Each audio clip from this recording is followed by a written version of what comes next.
Good morning. Sorry about the Leaning Tower of Education. This is just our angle for now because I'm in a hurry. Excuse me. I know why Jesus back in the good old days and everyone else didn't need an alarm clock. Dang, I forgot already. What did he say? I was trying to get ready. This is what things, if you don't get them out, like you forget them. He said it's always time. We were talking about time when I was getting ready. Anyway, I don't know why he wanted me to say that. It's always time. Oh yeah, I know. Because number one, there's a secret that I can tell. The other one, I don't know if he's ever going to let me tell it, which is strange. But he says today that you're all wrong, as in we're all wrong. And the 66 books of the Bible are not the whole story. And there is nothing that's lost, and nothing that can't be recalled and put together. So the reason that we're all wrong is because there is supposed to be a collaboration.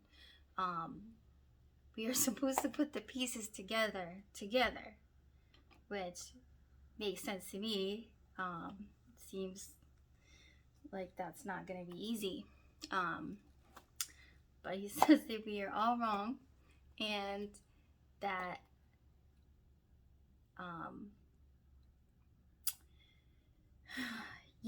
that I don't know why I'm skipping steps. He says, yeah, just if you don't think that God has a sense of humor, you are mistaken, because God speaks your language. Just like when the disciples were given the Holy Ghost, and when they spoke, the people heard what they were saying in their own language. That's how God speaks to you. So, basically, there is a lot of confusion, and we have all the tools. Everything is here. The whole story is available to us, but none of us has the entire story. So, in order to, I guess it's saying like a treasure map, we have to put the pieces together, and through discussions, through an interfaith and collaboration between the people, is the way to do it. I'm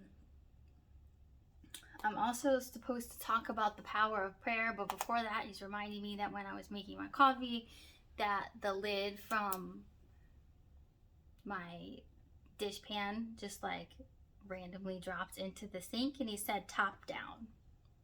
So I don't know what that has to do with anything. He said top down, and that we're supposed to pay attention to reoccurring themes, and one reoccurring theme that I keep running into is red and blue cars. So again, I don't know why, but I just follow directions. And the reason that I do that is, again, I want to talk about the power of prayer. So I have been talking to God. If you go back a couple more videos when I was talking about should we be talking to dead people, and this has been a huge thing in my mind, because when we pray to God, he, like I said, it's not that you get answers immediately, but your prayers do get answered one way or another, and a lot of times that's through other people that we interact with. If you seek God first, you seek the answers that you're seeking, in earnest, with, a heart for God, with a heart for humanity. If you just are seeking the truth with all of your heart, then those answers are going to come. And a lot of the times they come through our interactions with other people. So I was excited when he has been telling me to write down my dreams. I do have really intense, often prophetic dreams.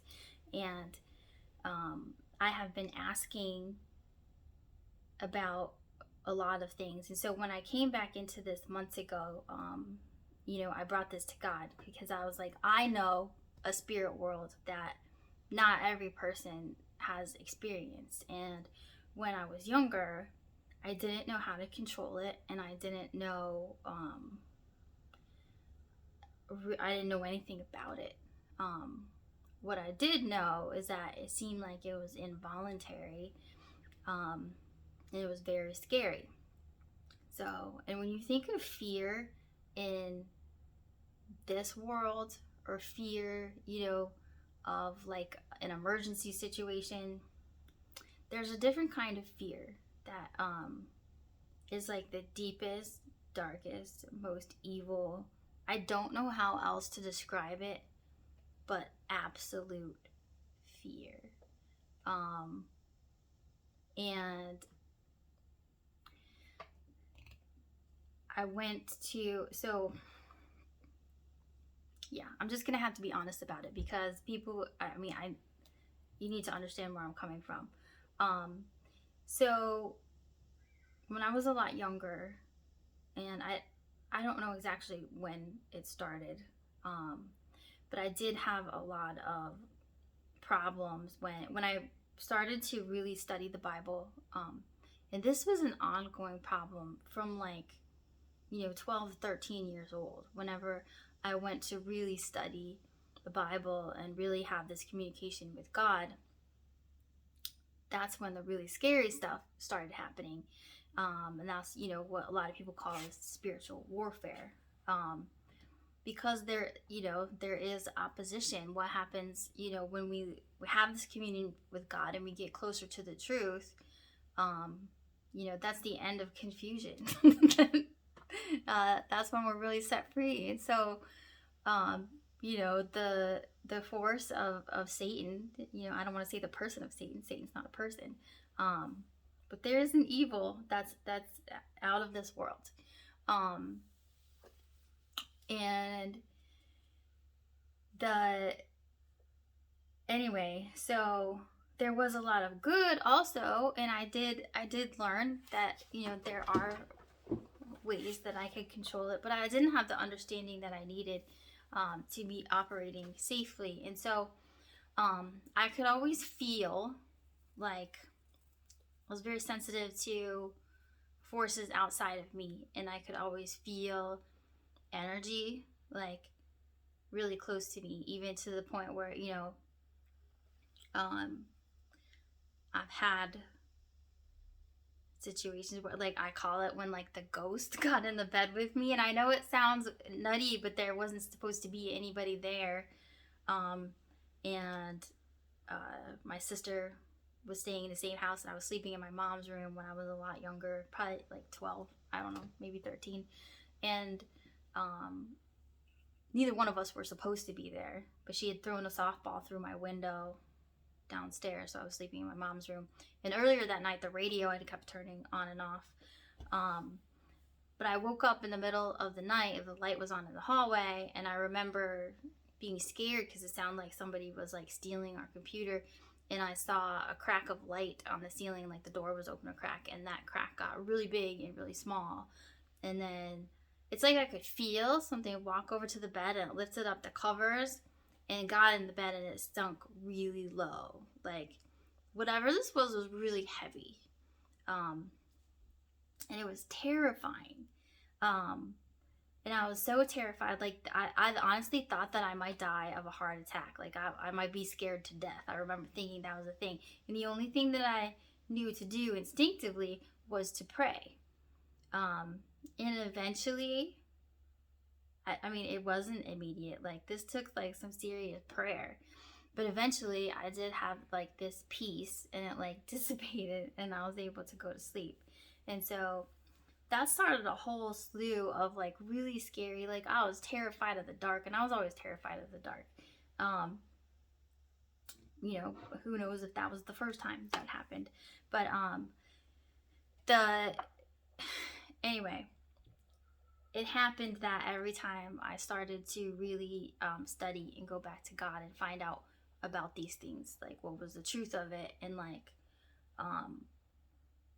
that I would just be tormented in one way or another, and like these evil presence, and I would pray and I would get through it, and then it would be good for a while, and it was always relieved eventually. Like I knew that I had to like pray like straight to Jesus straight to God, you know, to release me from this torment, and it's the only thing that worked. Again, I didn't really understand what was going on, and then when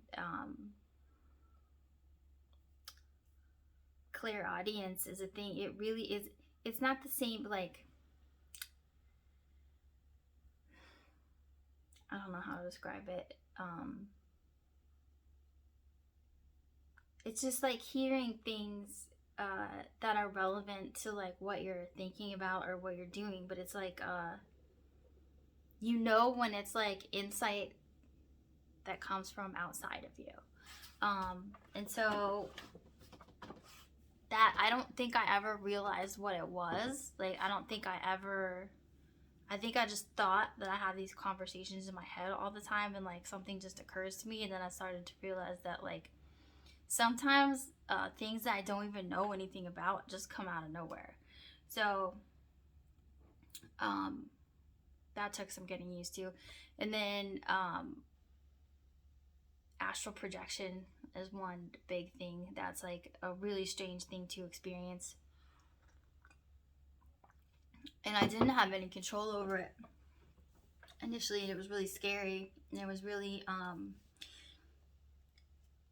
the only thing I can describe it like, it's like it feels like the way that it felt to me. And I know people, like I watch, you know, I like look it up and I see how other people, you know, do this on purpose, and I, you know, I did eventually learn to do it on purpose. Not saying that I should have, but I didn't know any different. It was my way of trying to, you know, control it, like gain control of it, because I would just spontaneously leave my body. And I know that sounds wacky. Some people don't think it's possible, but the best way I can describe it is feeling like my entire life since I was a little kid, I always could feel like it felt like somebody was pulling on, not pulling on my feet physically, but I've always had this feeling like somebody was trying to pull, it's like pull my energy out of me from my feet. And it was always when, you know, I would get like really relaxed, or, you know, wanting to go to sleep but still awake. But I could feel it. And then, you know, eventually got to the point where I would completely, it was like a pull, but it wasn't like, it was like somebody was pulling me out of me. And like when eventually I would just like submit to it, then it was easy. But then you're just in the ether, I guess. You don't have any, you can feel, but it's like all of the feeling like goes through you, but you can feel it. Like you can feel like kind of like a breeze, like a wind, and you can hear. But it's like you have to build up the courage to see. It's like it's so scary that, and it's just like I didn't want to see because I didn't know what I was going to see. But you can go anywhere that you intend to go, and I didn't know that immediately. I was just like swirling around. I don't know how else to describe it. But it wasn't something, and I could return, you know, I knew that I could always come back, you know, somehow I instinctively knew that I could always return. And what I didn't know is that, and I still don't really, I don't know how vulnerable, like, say if you exit your physical body and go like gallivanting around the universe, I don't know what kind of state that leaves your physical body in. Is that then vulnerable to you know, entrance of another spirit or demon? I have no idea. I didn't have any protection doing this. I imagine that's the case. But I just don't know. Like, obviously, you have a human body, and we're supposed to be here and present in it. I don't know why that happened to me, but eventually, I did learn to control it and could be conscious of it and could get up and walk around. You know, like I could walk around my house. I remember coming out of a bedroom and like, I mean, it's like walking, but it's not really walking, and going out the door and around. And I remember like looking at my mom sleeping on the couch and then realizing that I looked around and like all the colors were like reversed, like exact opposite of what they were in real life. And I remember being conscious of it and then seeing my mother sleeping and wondering if she could see me.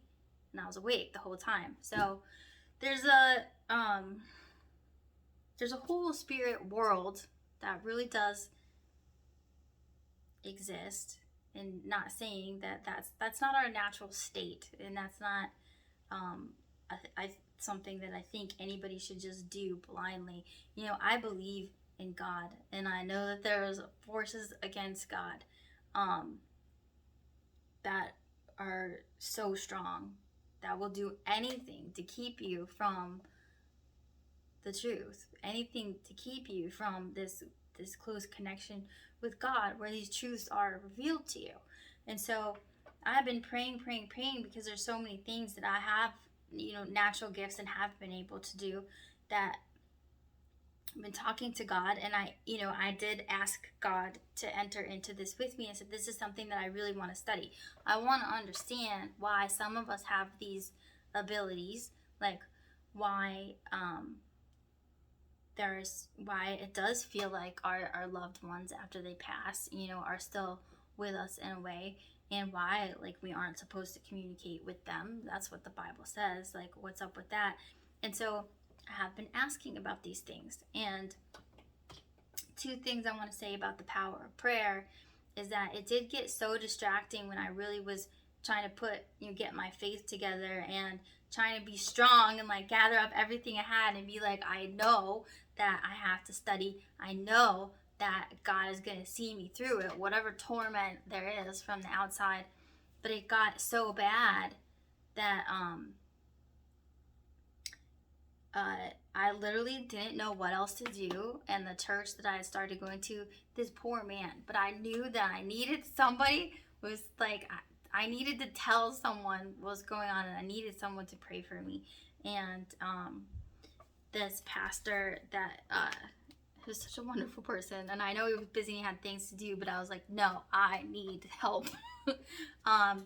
And he prayed for me, with me, that one time to rebuke whatever evil force was affecting my life. And I never had a problem again from that day. And so I know that the authority that we receive through this faith and through Jesus Christ is real, and that we do have the power to overcome these demons and these evil forces. And if we aren't strong enough in our faith, that these pastors do have the authority to do this. And I never had a problem again after that day, and that was many years ago, more than 10 years ago. That was I think, or maybe about 10. And that really really, and no matter what I did, no matter how I transgressed after that, no matter what I did, because it was a bumpy road and it wasn't a straight line back to the faith, but no matter how many times I strayed or came back to the word, I was never tormented again. So I believe in the power of God. I believe in the power of Jesus. I believe in the power of prayer 100%. And also, in coming to, when we pray for answers, when you seek the truth, you ask God, like, he does answer your prayers. And sometimes it comes soon, sometimes it comes months later. You've got to understand that time is an earth thing. That's what he said. He said it's always time. I was getting ready, but time is for us. God doesn't need that. And so when I say that when I say these things to you, I don't know in what timing this is supposed to play out. I have no idea. I just know what I'm supposed to say. But I've been asking about these things, and there is a person who messaged me on my YouTube channel, which was very, very helpful. This person has a lot of really great information, and that led me to, just this person saying hello led me to like some of the things that he had been talking about, and then somehow led me to this part about this is really important. I hate it when things turn off. Something I had never, and I read the Bible, but something I had never noticed before, something about this cloud of witnesses, and I'm like, what is that? And so I go searching for that, and then I find this TV special, this guy, and I will find it and I will link it because it's very interesting, and this guy finally explaining that yes, like Jesus is our intercessor, we're supposed to pray to God, we're supposed to pray to Jesus, they are one, but that they're basically all of your ancestors and the work that they were doing in the believers, when they leave this life are one with God, and they, they're like still praying for you and rooting for you, which I didn't believe for a long time. I kind of grew up believing that there is like, it was a mystery, just knowing that like the body's dead and then you're dead until the resurrection and Jesus comes back and then everybody's magically alive. That's what I believed. I don't believe that any longer. I do believe that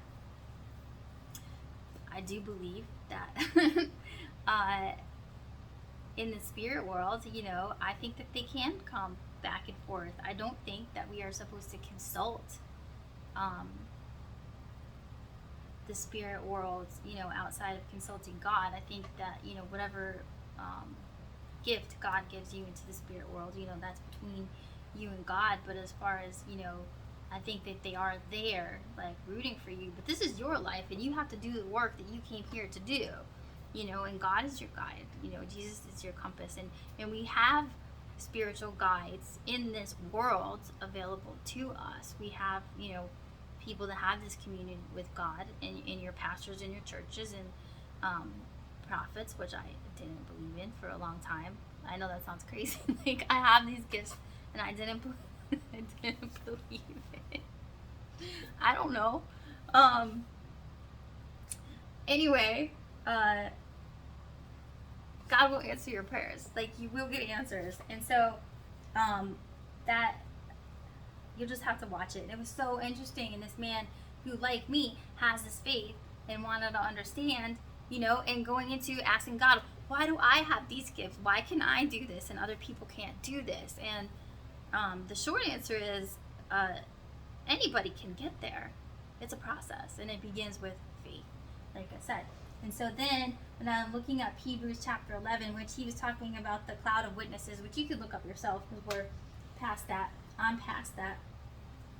Then I opened it up and I'm scrolling, and verse 7 says, this is Hebrews chapter 11, it says, by faith Noah, being warned of God of things not seen as yet, moved with fear, prepared an ark to the saving of his house, by the which he condemned the world and became heir of the righteousness which is by faith.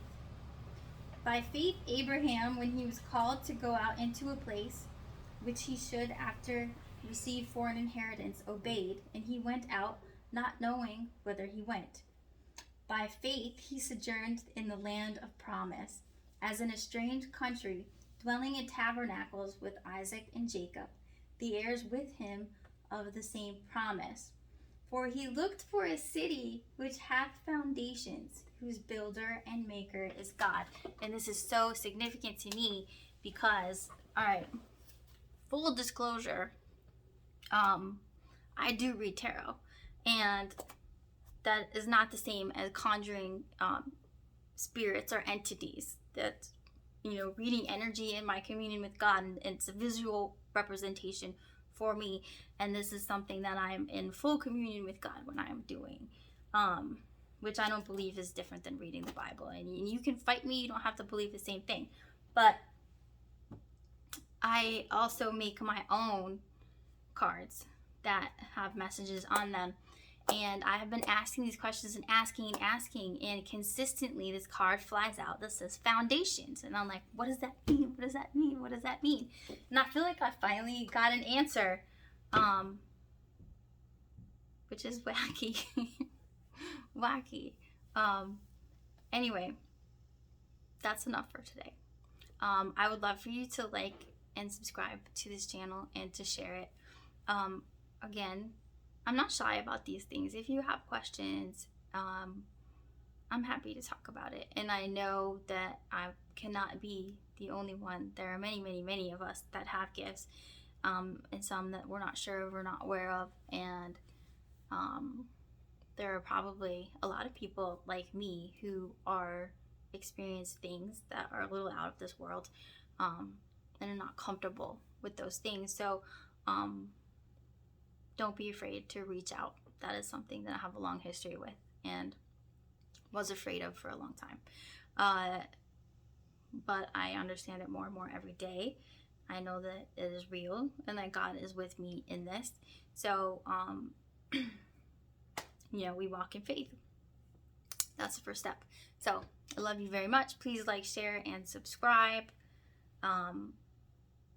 I'm working on getting all the details together so that it's always in the description, but I really want to link that video that I watched about the cloud of witnesses, and I want to thank the cloud of witnesses guy